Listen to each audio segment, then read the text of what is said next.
Good morning everyone, কেমন আছো তোমরা সবাই? তো আজকে তো একদম ভোরে ভোরে উঠে পড়েছিলাম, কারণ আজকে দিদাদের বাড়িতে ছিল গার্সি জাগানো। তো দেখো একদম বাইরেটা পুরো ঘুটঘুটে অন্ধকার ছিল যখন উঠেছিলাম, ওই 4টের পরে পরে।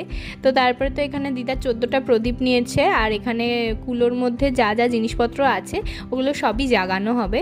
যাদের মধ্যে এই রিচুয়ালসটা আছে তারা হয়তো জানো।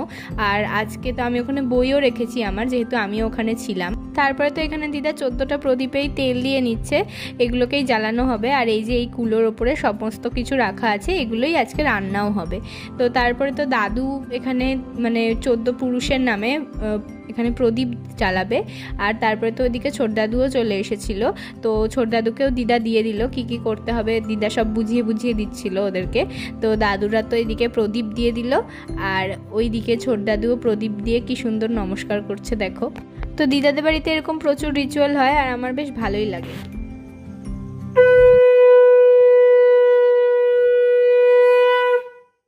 আর ওই দেখো পাশের বাড়িতে তো ওই দিদুনগুলোও ঘুম থেকে উঠে গার্সি জাগাচ্ছিল।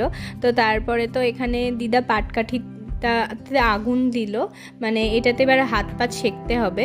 তো আমি জানি না এটাকে কিছু একটা বলছিল দিদা, আমার ঠিক মনে নেই। আর এখানেই তেঁতুলটাকে পোড়ানো হবে। তো এই পোড়া তেঁতুলটাকে একটু একটু করে সবাই খাবে। তো প্রথমে তো ছোট দাদু একটু খেলো, আর তারপরে তো এখানে হাত পা সেঁকে নিলাম আমরা। আর দেখো তারপরে দাদু তো কি সুন্দর লক্ষ্মীটির মতো প্রণাম করে নিল ঠাকুর। আর তারপরে দাদু একটুখানি তেঁতুলটা মুখে দিল, পোড়া তেঁতুলটা। আর তারপরে আমরা বাজালাম হচ্ছে কুলো। তো কুলোটা বাজিয়ে তারপরে আমরা চলে এসেছিলাম ঘরে। আর ঘরে এসে তো আমি একটা টানা ঘুম দিয়ে উঠেছিলাম 7:30টার সময়। আর তারপর ওঠার পরই দাদু দিল চা। আর এইদিকে দিদা আজকে ব্রেকফাস্টে করেছিল লুচি আলুর তরকারি, যেহেতু আমি ভালোবাসি। তো আমি আর ছোট দাদু তো বসে গেছিলাম খেতে। তো আজকে আমি চলে যাব বাড়িতে। তো বিকেলবেলার দিকে এবার আমি যাওয়ার আগে দাদু এখানে তাল শাঁস বের করেছে। তোমরা অনেকেই হয়তো জানো যে এই তালের ভেতরে যে বীজটা থাকে সেটারকে কাটলে একটা সুন্দর শাঁস বেরোয়, যেটা খুবই টেস্টি হয় খেতে।